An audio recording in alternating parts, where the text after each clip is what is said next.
In the past few months, we faced a new hardship unlike any other. In what seems like an instant, speculative articles about the future of AI switched to predicting the next month. Travel in the age of globalization screeched to a halt as countries were sequestered into data points on a myriad of charts and graphs. Modern medicine, for all the good it has done, having warded off plagues to the pages of history textbooks, was caught naked. The nature of COVID-19 and its spread meant it traveled faster than information, incubating silently for too long a period of time for us to track accurately. And as its effects are felt more and more by our communities, the hesitation to partake in the world's activities grow. The ability to know who is sick and who is not, and ultimately a working vaccine, are outside of the scope and expertise of our work. But helping people move past the pandemic is not.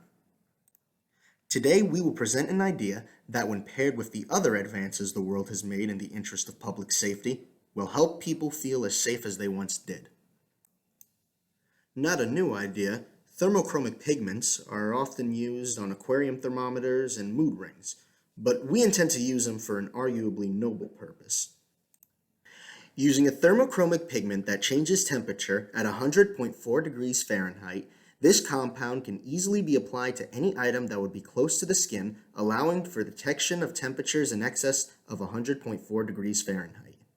This easily manufacturable and inexpensive use of the pigment will indicate anyone who is sick and has a high temperature.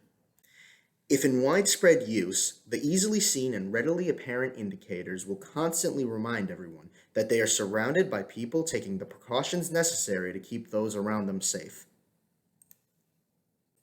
The application process for the compound is straightforward. Our team would mix both the solid thermochromic pigment with the liquid binding agent to secure the compound in place. It is made by adding 10 parts binding agent to 1 part of the dry powder by weight. After it is mixed, the user has ample time to apply the compound onto the surface that he or she wants to coat before it starts to set, roughly 2 to 5 minutes. After about 10 to 20 minutes, the binding agent is oxidized, binding the pigment safely in place. Once dried, it can come into contact with human skin without signs of irritation or any adverse effects. In our demo, we have put the compound on the strings of a disposable mask. The face is one of the most sensitive areas and readily indicates a fever. This will allow the compound to easily detect the temperature and change color passively, being unintrusive or bothersome to the task at hand.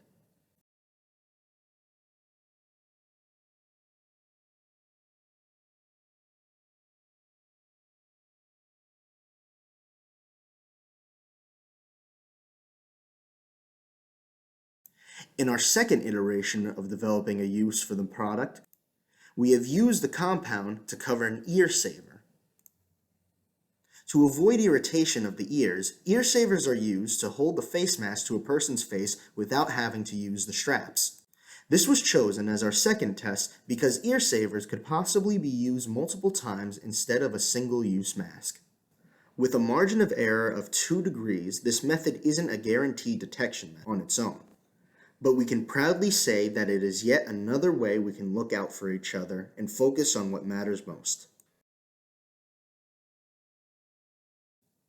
Thank you, and God bless America.